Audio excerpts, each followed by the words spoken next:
It's a delight to connect, and I think we're going to have an interesting conversation today. We got a question. You want to share what the question was, or was there actually a question attached, or was it just an invitation to look at this perspective? It was actually someone just sent it to me and said, I would be interested in getting your and Michael's take on what this man says. And then he sent me the article that we're going to go over. Okay. And I've read it, and I think you've read it. So. Yes.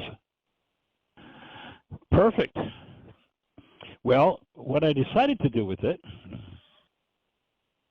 was, I think the whole thing is a really interesting perspective on the difference between living as a human being and living out of hostility and fear, living out of the world's mind. And not very often do we run across someone, I don't think, that is going to be living out of love, at least in this culture. There are, I think, Aboriginal cultures where there's certainly, well, it's interesting. There are a couple of Aboriginal cultures, one of them in Australia, especially, where they call themselves the real people. And they were a subject of a book by a chiropractor several years back. The name of the book was, it's a chiropractor that I knew in Kansas City, actually. She went to Australia. She did a walkabout. Anyway, she was introduced to these Aboriginals, and this group of people call themselves the real people, and they're watching the insanity going on in the world, and they actually have chosen not to reproduce, that they're going to disappear from the planet because there's so much insanity. And there's an interesting quote I want to start out with. This was a magazine article in a scientific journal. Let's see if I can find the journal reference here.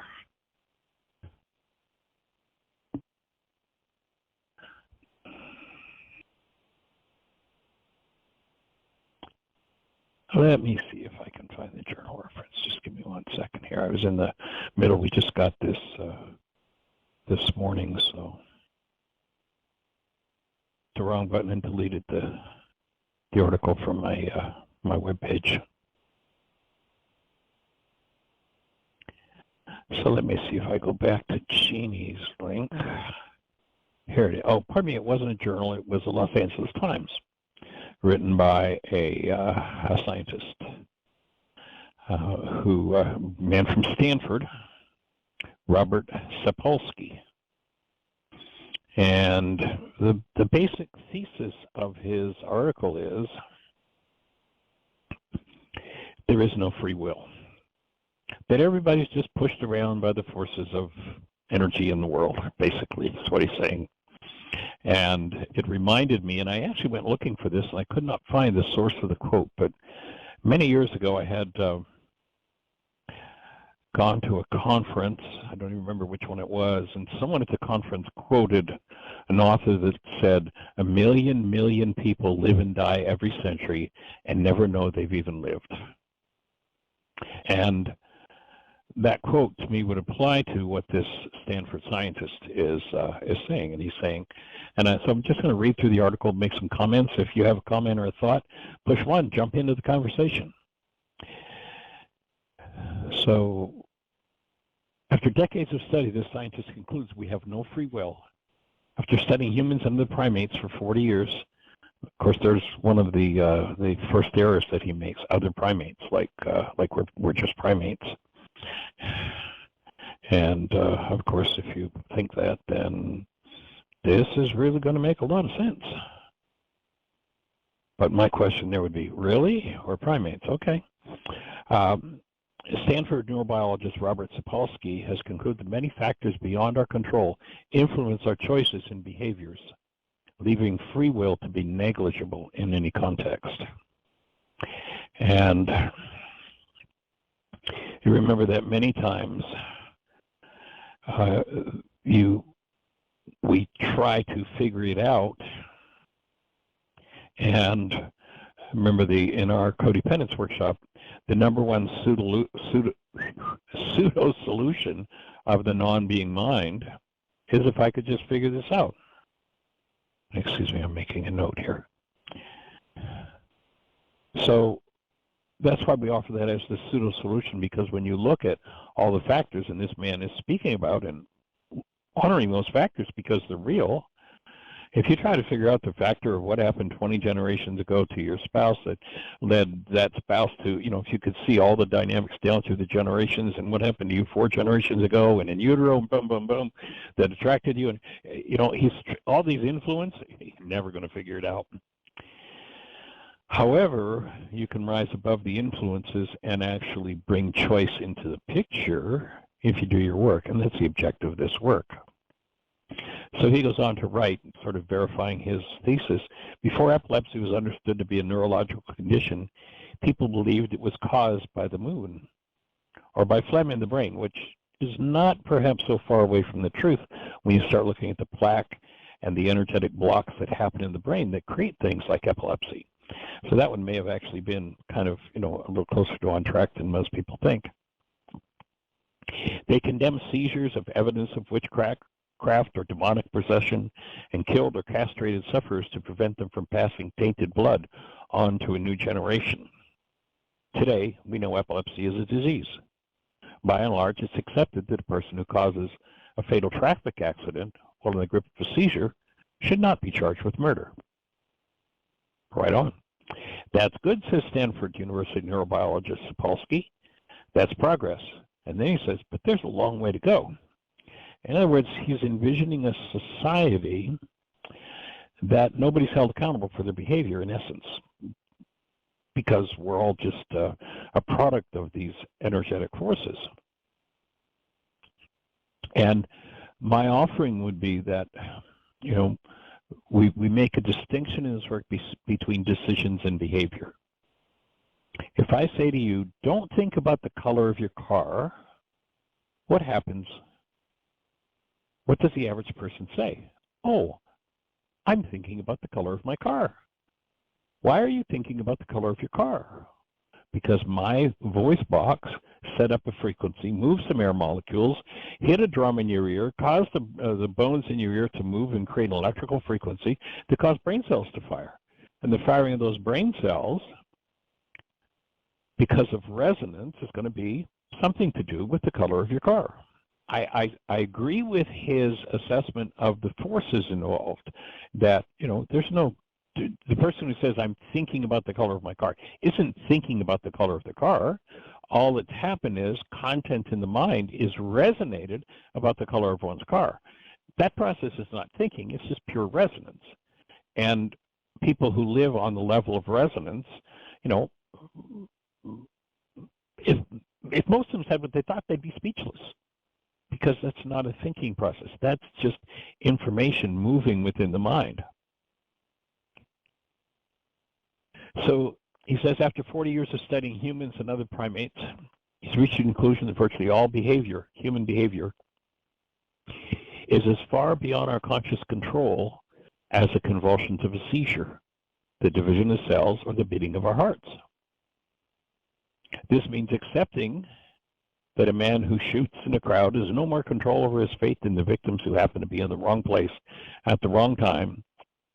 It's a means of treating drunk drivers who barrel into, it means that drunk drivers who barrel into pedestrians are just like other drivers who suffer a sudden heart attack or veer out of their lane. So this man's advocating for, at least at this stage in his conversation, for no personal responsibility. And if one operates, remember we've talked about carbon-based memory, that if you took your body into a lab and said, tell me what's in here, they'd tell you the base element was carbon, and that's what stores memory. And if one only operates on the level of carbon-based memory, it's true. Resonance, bang, what am I thinking about? Well, I'm not thinking, but that's what's moving, and if what's moving is hostility, rage, fear, damage somebody else, vengeance, then, there we go. One can succumb to those decisions in the mind. So properly defined, when I say don't think about the color of your car, what happens is your mind makes a decision, which is just a product of resonance, and it shoots up whatever information. If you don't have a car, the information might shoot up as, well, I don't have a car. That's just a decision in the mind. It is not a thinking process. So he says the world is really screwed up and made much, much more unfair by the fact that we reward people and punish people for things they have no control over. We have no free will. Stop attributing stuff to us that isn't there. Now, I'm in agreement with him that punishment needs to disappear from the planet. It's time for us to be done with that. All that does is perpetuate decisions based in violence.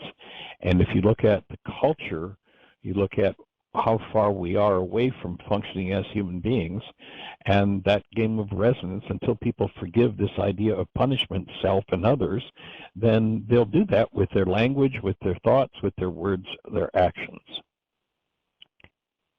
He says, we have no free will. Stop attributing stuff to us that's not there. There's and I don't know much about him, but I went and looked up the quote because I'd heard it many years ago. And the author, again, I don't know much about him, is Henry Thomas Buckle, and he says, society prepares the crime. The criminal commits it. In other words, societal forces. The games of hostility and fear set up the stage. Keep a kid in poverty, chances are he's going to try to find a way out of it.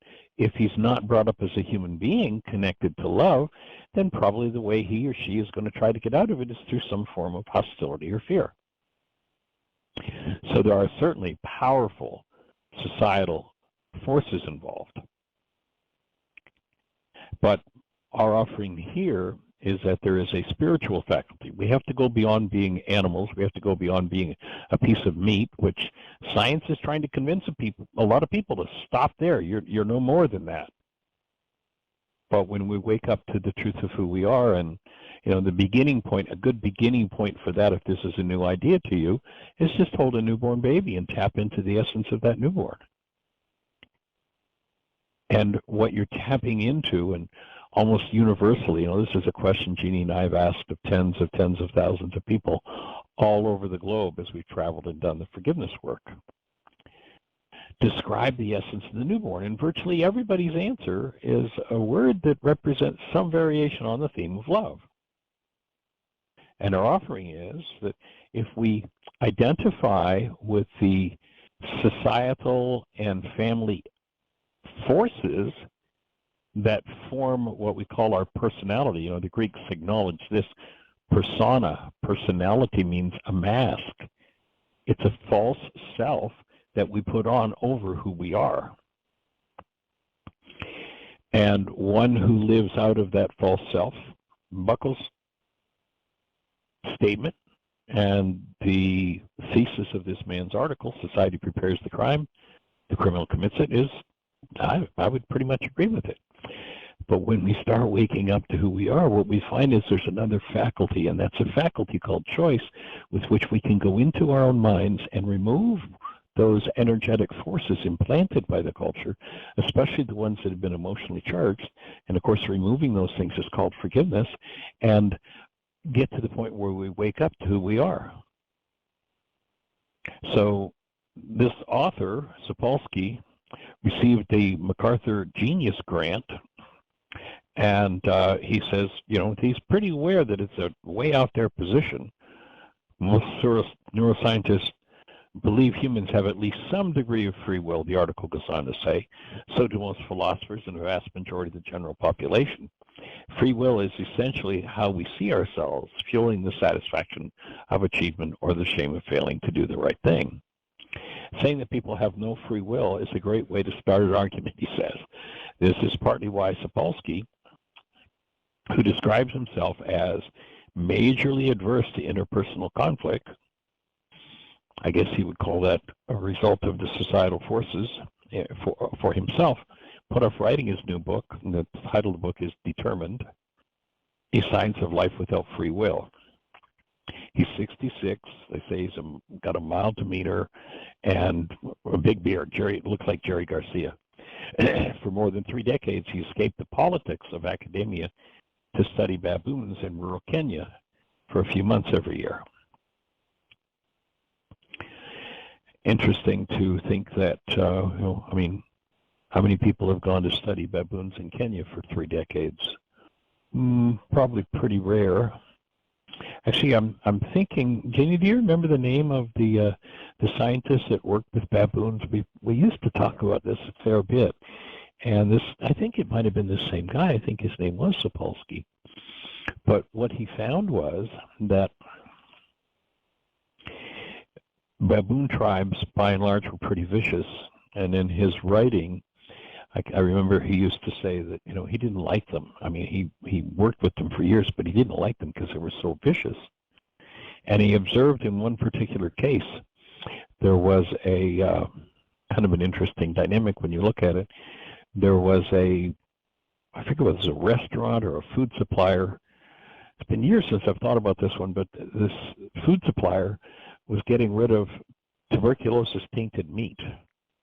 And a troop of baboons descended upon, found that meat, and ate it. And this troop of baboons was one that he was acquainted with, and he was very disturbed by the fact that they'd gotten into this TB-tainted meat, and many of them died from TB. But over time, what he observed was the ones who died were the ones who were the angry bullies of the troop. That the gentler baboons in the troop weren't impacted by eating this tainted meat. To me, that's a whole statement in itself that verifies everything we've been talking about with hostility or fear is what kills us. If we live in that hostility or fear world and that hostility or fear mindset, that's literally a physiological mindset that very rapidly, when one engages in it, leads to death. And his work with this particular troop of baboons proved that out.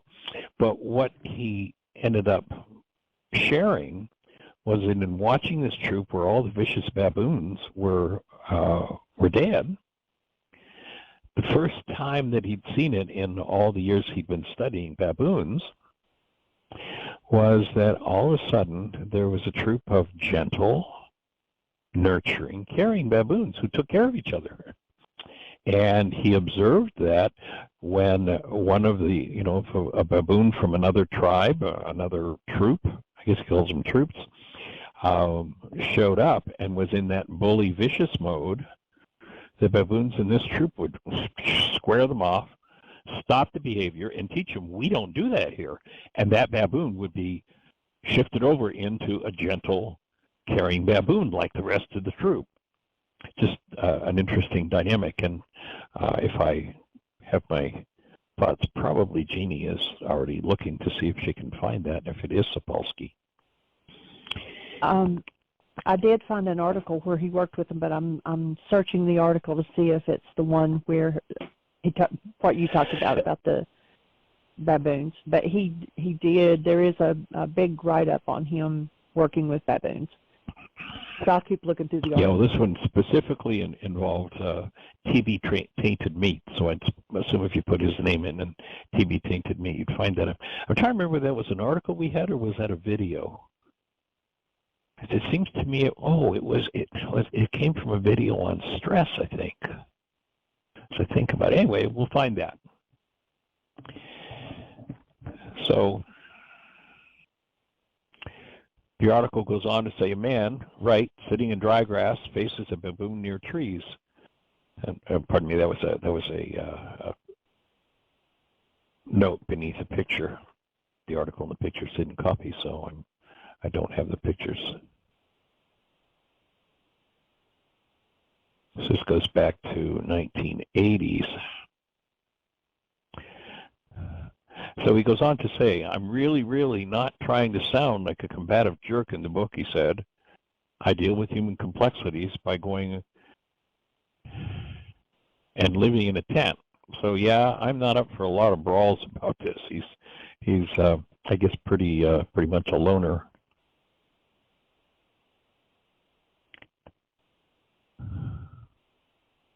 Analyzing human behavior through the lens of any single discipline leaves room for the possibility that people choose their actions, he says. But after a long cross-discipline career, he feels it's intellectually dishonest to write anything other than what he sees as the unavoidable conclusion. Free will is a myth. And the sooner we accept that, the more just our society will be. Determined, the name of his book, is just coming out. Or this article was written about his book that was written in 2017. Actually, it looks like it became a bestseller.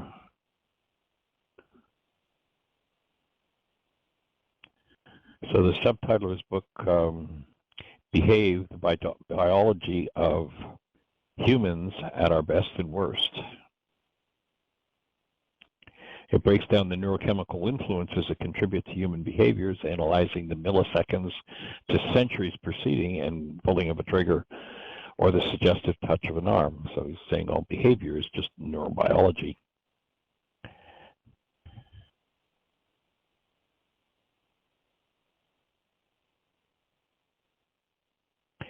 If it's impossible for any single neuron or any single brain to act without influence from factors beyond its control, he argues, there can be no logical room for free will. My take here, and I'm inviting conversation, if this stirs anything for you, push one and let's talk about it. But my take is that what he's talking about here is inclinations, not free will. So, no, we don't have, and over time you can develop control over your inclinations. And I think what he's saying, or what my take, my offering on the error I see him stuck in, is he thinks inclinations are behavior. And yet, do we have any control over inclinations? Nah. Except when an inclination comes forward,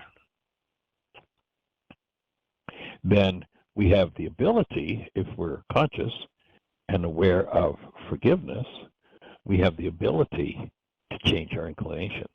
We have the ability to choose our inclinations. You'll notice in the worksheet, you'll see the language that says, asking Ruka to incline you toward healing, incline you toward doing your work, basically. Because most people aren't inclined toward that.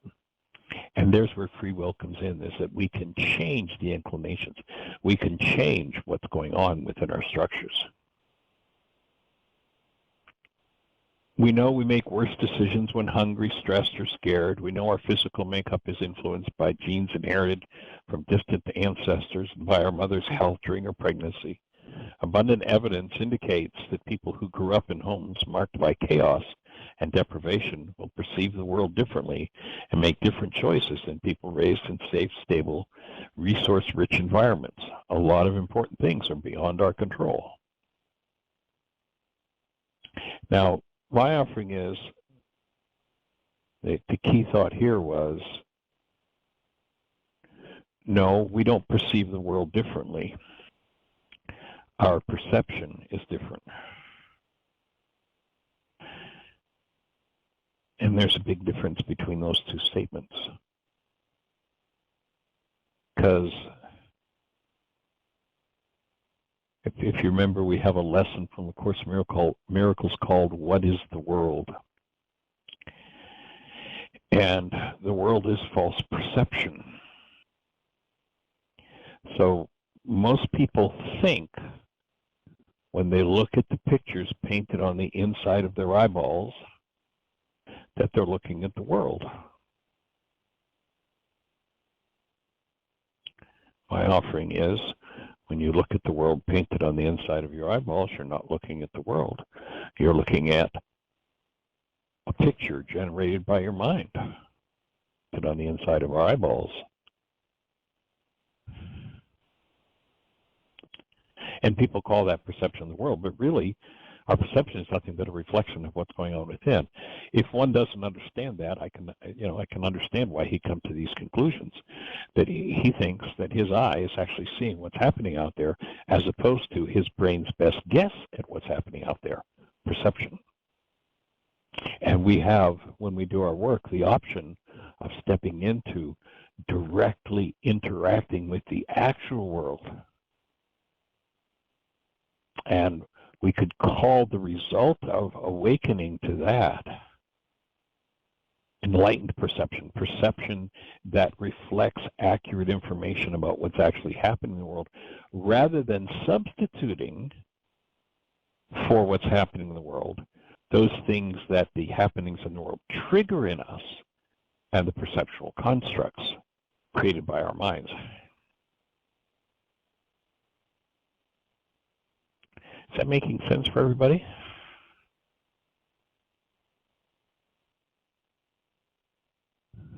And it was the same gentleman that did the study on the baboons. I thought it must have been. I haven't thought of that for, I don't know, I think the early days of the show we talked about it a few times, so it's been probably 10 years. Yeah, I found it in 2012 and 2013. We do have a hand up. Oh, great. Let's go for it. That's what I'm hoping for, some conversation and interaction on this idea. Okay. I don't recognize this number, but it's area code 619. You're on the air. Who do we have? Dr. Rice, it's Pete Danucci calling. Oh, well, hey there, young man. Good to hear your voice. How are you? Good. I haven't seen you in a while. I read your book about 5 times, and our first intensive workshop. Recently, or you're talking about years ago? Years ago. I'm actually looking for Okay. it right now. But I think it was 97 we did the workshop. Right. But I find your conversation incredibly interesting, and I always offer up that what we see is the world we project. So since I've met you, I just wanted to throw something out here and get your thoughts on it. I wrote a book called The Just and Safe Culture 10 years ago, and I teach it in high reliability industries, healthcare, aviation, law enforcement. And it's really investigation when something has bad, and this happens that it's bad, but it's going to get back to the book comments that we were just talking about, the other person's book. It ends up with individual accountability and system accountability. When you look at the two, what did the person know? What procedures did they have? What environment were they in? Why did they make those choices? And the final question is, did the employee knowingly introduce unjustifiable risk into the system? It's either yes or no. And then it's either a reckless behavior is yes, and no is unsafe behavior. They just accidentally made a bad choice because of whatever. Or they actually knowingly did it, sabotage, et cetera. That's really rare. But regardless, you go into system accountability, and then we look at the system. Do we need to redesign? Do we have to change the training? Do we have to review the management structure? So we look at everything together. Right. So makes sense. I guess I kind of disagree with that. We have no free will, because at some level you do. In my opinion, that's what I'm throwing out there. Anyway, your thoughts, Doctor? I'm with you 100%. And if you're looking, actually my book's out of print. You can catch it on eBay, or there are used copies all the time on eBay and on Amazon, or you can go to our website and you can download it free in any one of, I don't know, a dozen or so languages. But I delightedly, if you want to drop me a note, I'd delightedly send you a copy of the book and do an exchange. I'd love to see your book and see what it has to say, but I'm with you, except I would change one word in the context of your conversation with what you're saying, is that people made a poor choice. When what we would call a poor choice happens, I don't think we're making choices at all. They're decisions. They're simply, just like when I say don't think about the color of your car, resonance drives it, the circumstance drives the mind, and if one is awake in being and actually choosing, they'll always know and be inclined to do what we would call the right thing, the highest level of behavior, if choice is actually in the picture. But most people, As that opening quote that I shared, 100 million people live and die every century and never know they've lived. They've never activated choice, never awakened on that level where the spiritual being has choice. Does that make sense for you? Does that fit with what you were? I'm taking notes. You said choice is the word I used, and you would use what word? I'm sorry. Decision. So when I say don't think about the color of your car, I set up a frequency with my voice that resonates content in your mind that has to do with the color of your car. That's a pure resonance function. Okay. That makes sense. And so the human mind, if we're living in carbon-based memory, everything stored in it is from the past, and it's a decision-making machine. Everything that comes along resonates content, bang, as Sapolsky's saying. It resonates content, and bang, there's an answer. There's a decision, but that's anything but choice. And this body-mind unit left to its own resources is nothing but a decision-making machine. Right. When we actually awaken as human beings, that's when we can choose the inclination. That's when we can change the content of the mind. That's when we actually become fully human and begin to live as actual human beings.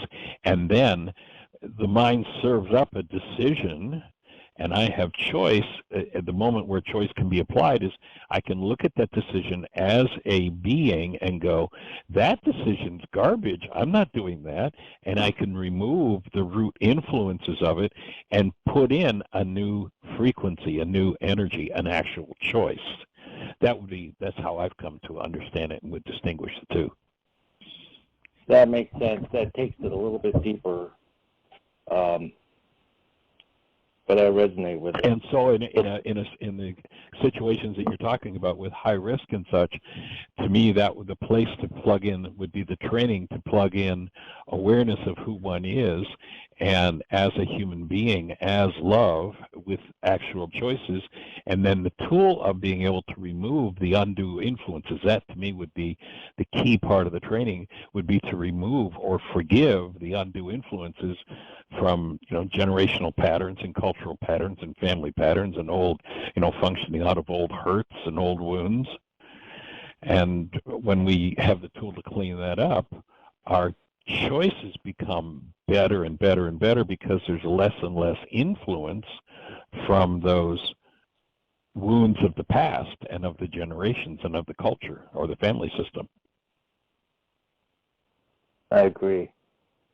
Yeah, I'll tell you the easier audience would be the nurses versus fighter pilots. Yes, I can hear that loud and clear. But anyway, thank you so much. So I'm just going to keep listening here. I'll mute it out. Delighted. Thanks for your input. I appreciate it. Good to talk to you, Peter. Good to hear your voice. Good to talk to you. Thank you, Doctor. Bye. All right, blessings. I'm going to stay on here. All right. Cool. Okay. And we do have another hand up. Great. Let's go for it. This is Dan, area code 757. You're on the air. Hey, guys. Hey there. Welcome. Thanks. Yeah. How are you, sir? Good to be here. Good to hear you. I'm doing well. Good to hear y'all as well. And, I have a lot of thoughts, excitement on this topic, but then I realized that it's, I don't know exactly how to put it in words, but I think it's it seems to me like the freedom, the free will is the sort of like core essence. I would link it to love, our being, and that's kind of like what's left when we cancel out the stuff that seems to be pushing us around automatically. You know what I mean? Right. So it's just, I don't know. If we go back to Yeshua 2,000 years ago, where he introduces, or in the ancient scriptures where they introduce the thought, he said, take care of the heart, for out of it are the issues in life. We could reword that in the context of this conversation and say, would be learn how to open your own unconscious mind so that the inclinations and the influences there that take you into issues in your life that create dramas and traumas in your life, if you take care of what's going on inside of you, then you can eradicate the situations of drama and trauma and live a totally, completely different life.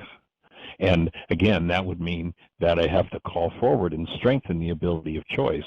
You know, there are 5 different spiritual faculties, and each of those faculties has a cheap copy in the carbon-based memory system, in the body-mind unit. And so the cheap copy of choice is decision. Oh, and most people call it, when they make a decision, they call it, well, that's the choice I made. Well, no, it isn't. It was just what we identify, in our Laws of Living course, we identify that as the automatic decision system. Resonance kicks it in, and most people call that choice, and therefore never ever achieve actually living from choice. Well, it's sort of like the computer metaphor. There was something in the book that, anyway, to me it's kind of like at a certain point we committed to take various shortcuts.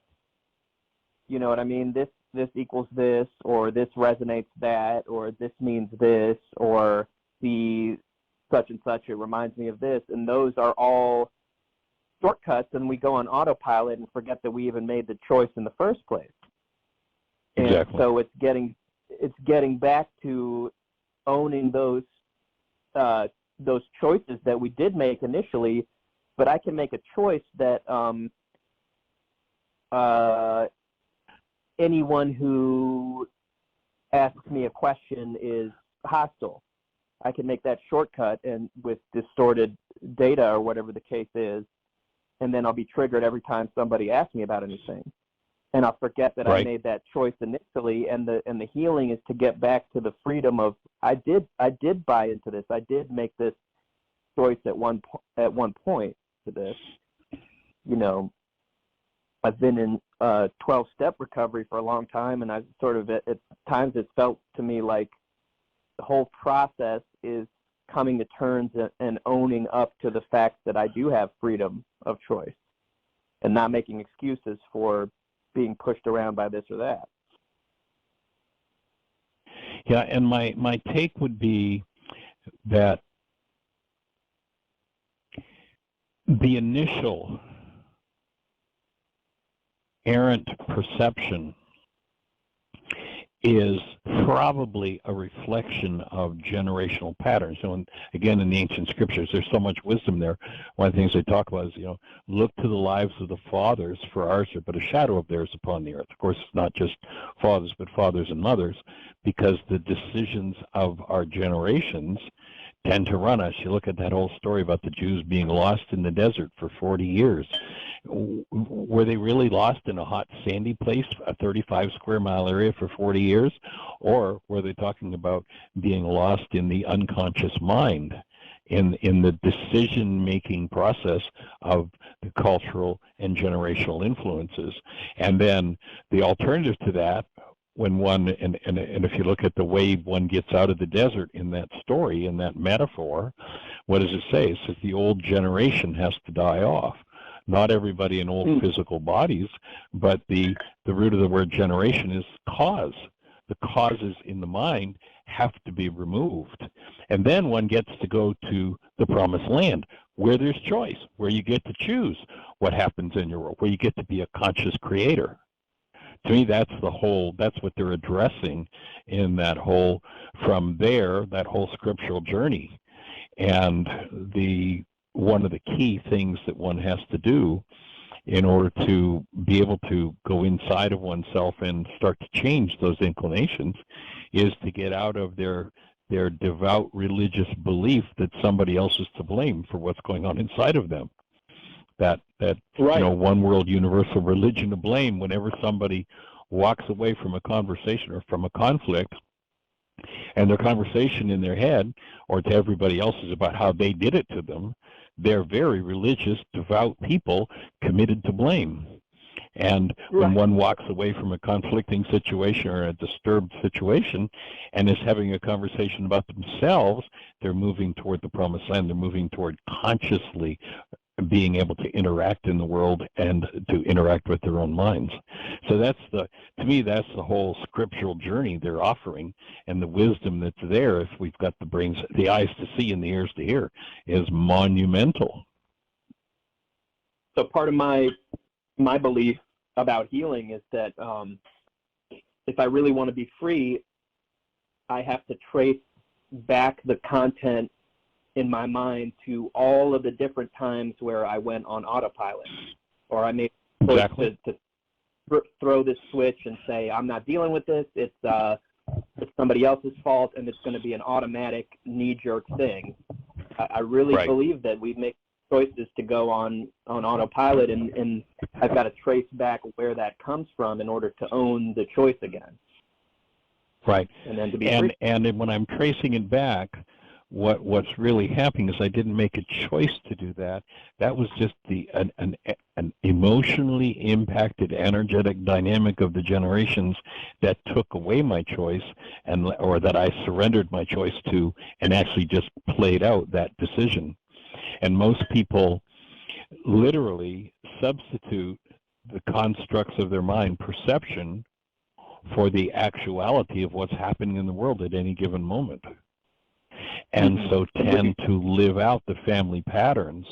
When one chooses to give that up and faces the decisions that they've made, cleans them out, then all of a sudden they make room for, one of the things that the forgiveness process talks about in the Course in Miracles is, to leave a clean and open space within the mind. And at that point, we get to live in contact with the actual world as it's created, rather than substituting this reality in my mind. So reality versus actuality. Reality, 6 people were at an accident and they all ended up in court, and you listen to their testimony and it's hard to tell any 2 of them were at the same accident. Each person substituted the constructs of their mind for the actual event of the accident, and therefore 6 totally different pieces of testimony. And most people are doing that 99 to 100% of the time in their lives. They never taste or touch actuality. And so when we start applying forgiveness, and when you talk about it, I'm with you 100%, you have to go back and clean those things up. And one method of doing that is to go lay on the psychiatrist coach for 25 years and look for that deep, dark, dirty, nasty thing that happened. Or you can use the tool of forgiveness, and when you apply forgiveness and collapse the construct of the mind, the decision of the moment, you get to drop. There's the benefit of the worksheets, and I appreciated you dropped me the note about you're up to 800 worksheets, and that was about 2 weeks ago now, so you're probably at 1,000, right? It's actually 989, and I'm off work today, so I believe I'll do, the 11 to get to 1,000 today, because I have some stuff coming up anyway. Awesome. So yeah. So when one cancels, when we get to that core of forgiveness, to me this is the brilliance of what Yeshua brought to the world, and the Greeks threw away. When you get to that core of collapsing the construct, the decision of the mind from this moment, and when that collapses, it drops in the mind right into the root of that construct. Now you've got access to the origins of that pattern, which might be 20 generations ago. And you don't have to figure it out. All you need to do is bring it to the presence of love, and dissolution begins to occur. Dissolution of the past. And that's what really empowers choice. So how, and I'm just excited about how I just feel so on board with this, and I haven't had, words for it in the past, I guess. I'm just getting more and more clarity through this process, because I've already had these kinds of thoughts, and this has refined it more. So it's just exciting. Sweet. Is it important to, and does it matter to determine if the content that I'm looking at in any particular instance is from my personal life versus generational? Does that matter to figure out or determine? Well, remember the number one pseudo-solution, this is from our codependence work, the number one pseudo-solution of the non-being mind is if I could just figure this out. That's and, what I was you know, if you take Sapolsky's premise, he's saying, as we've said for decades, you can't figure it out. The mind will go, right. You know, I mean, I've used the example before of, you know, I could have a workshop with 100 people in it and ask everybody their age, minus 5 years for each person, add their ages all up, and I'd have the number of years that everybody in that audience has been trying to figure it out, and nobody can figure it out. Because there are so many influences. I mean, what happened 10 generations ago to, you know, great-great-great-great-great-great-grandma or grandpa or, you know, and now we've got this other person involved. What are the generational influences of them? What did they see on TV last night? You know, all those influences. There's nobody that can figure it out. And the non-being mind, that's the number one thing it wants to do is figure it out. My offering is, or my take, and what I've observed over the last, you know, especially the 40-some years I've been working with the first century Aramaic forgiveness process, is that if there's something important for you to know or understand about, did this happen when I was 2, or did it happen to my great-great-grandfather, is you'll get literally the whole story. You'll be shown perceptually, cognitively what it is. Otherwise, there's no need to have cognitive awareness of whatever's moving. The key is to process the energy. You don't have to form the trauma-based energy into a story or a picture to heal it. All you need to do is bring it forward in the presence of love. There's where the still point breathing comes in, because when you hit that still point, you've opened the resistance and stepped into a superconductor state where whatever starts to move will process in an instant, and it doesn't have to be cognitive. If there's, my experience has been, if there's a need or a reason for it to become cognitive, then it will perhaps become cognitive right there in the middle of the worksheet, or right there in the middle of the still point breathing session. Or 3 days later, you're walking down the street and all of a sudden it's like, bingo, oh, that was it. And you're shown what it is. Yeah. So cognition is not a requirement of the process, no. Okay, and I think in some cases it might be like an impediment because... Yes, trying to figure it out. Right, and so like... Trying to figure it out is one of the biggest impediments to healing. I mean, Sapolsky's view, and I like, I've actually watched some videos of his previously about just totally different topics, and anyway, I like the guy. I don't... The thing is that it's beyond what's knowable, in my opinion. You know, in order to say that everything is determined, it's kind of like, okay, well, like you were saying, sure. I mean, I would have to know the position and the momentum of every particle in the universe in order to really see if things are being caused and determined beyond what we can really figure out. And but it's not beyond what we can process through forgiveness. That to me is the key, whatever it is. And that's why there is no need to figure it out. But when one recognizes that the perceptual construct of the mind that's running a person at this moment is driven by a goal, and then in Aramaic the word forgive, shabag, means to cancel that goal collapses the end result of all of those influences. And then in willingness, you know, if you go back to the definition in Aramaic of what the Greeks called the Holy Spirit, and there's nothing there about a disembodied spirit being, but it's ruka de kudsha, it defined in Aramaic is, it's a feminine elemental force in us that undoes the effects of our errors and teaches us the truth. For that force to undo the effects of our errors, i.e. the 1,000 million trillion influences every particle in the universe. To do that is an impossibility for our pea brains, but for that power that resides within us, if I know it's there and I'm willing to turn this issue over to it, then that state of non-resistance, that superconductor state, allows those underlying energies literally to be processed in a second, and I'm freed of that influence. So you go beyond, you've got to be willing to go beyond the mind. And yes. Oh, well, you've heard me say it before. In order to heal, you got to be out of your mind.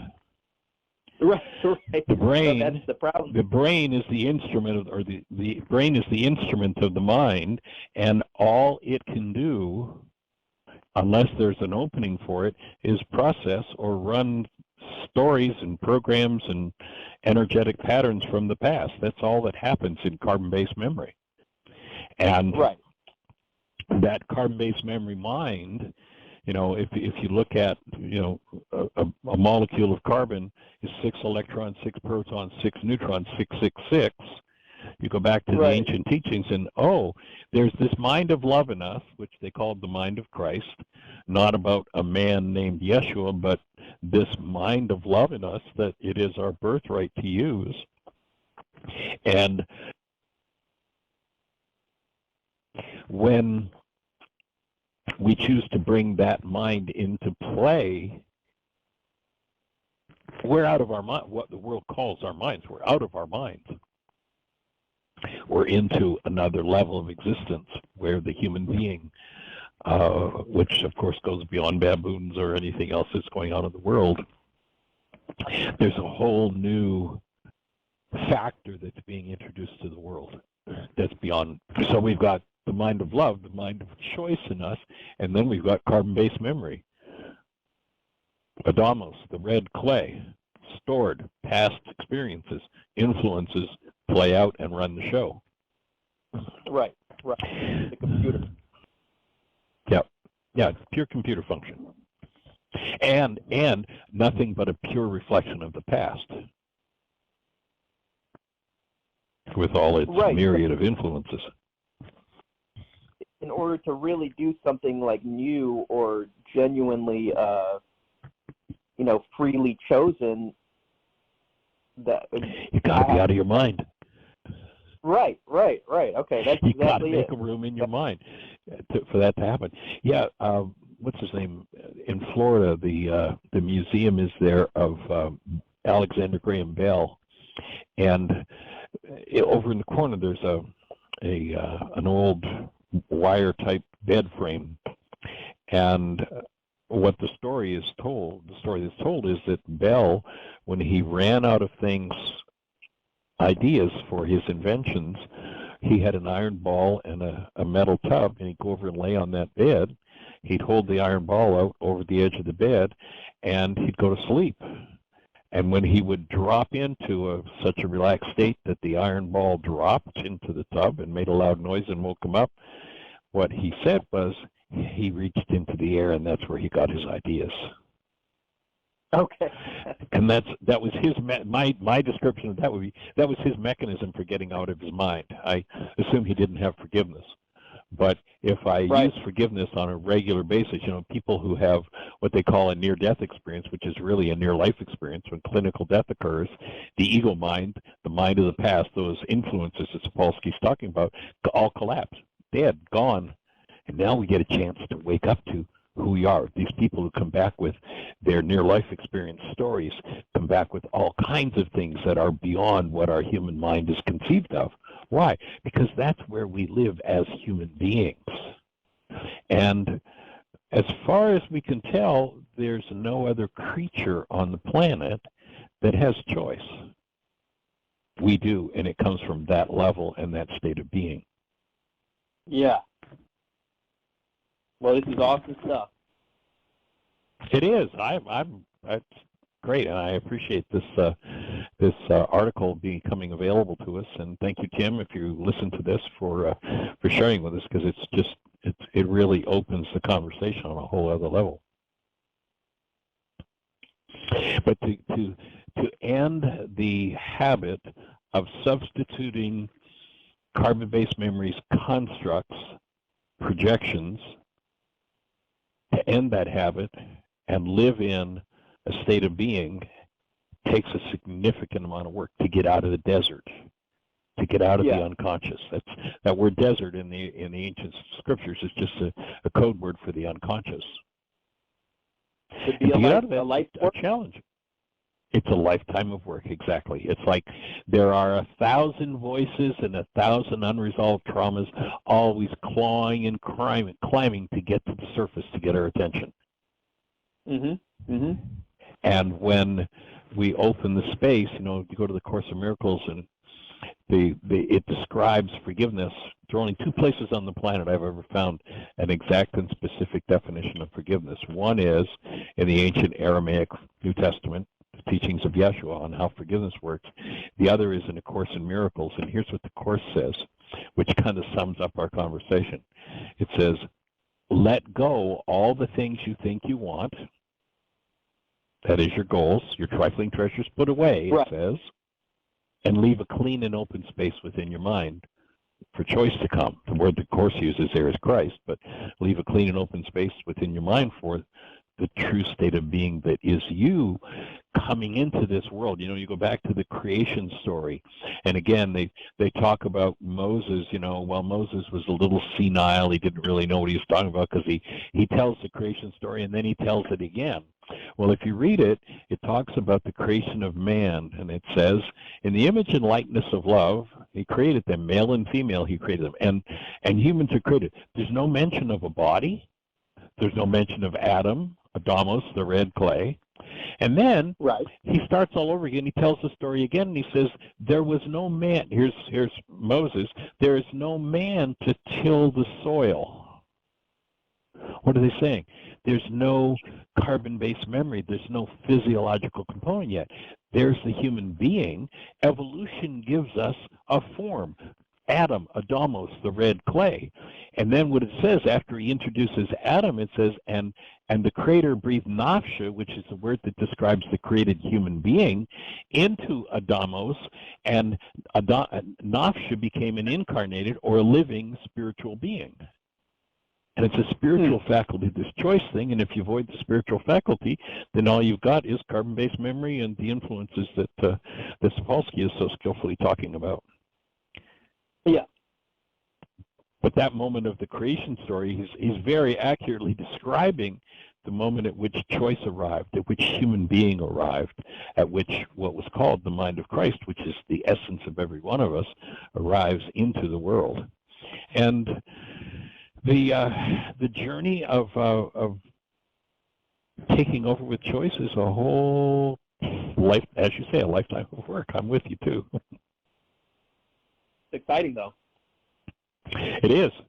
It's the original incredible journey, I like to say. There is a joy to it that is just amazing. Well, we're down to the last few seconds. The show's going to cut us off, so thank you for that input. Thank you as well, Peter. Delighted, and we'll pick this conversation up again on Monday. Everybody, have the best year yet of your eternal life. Have an awesome weekend. It's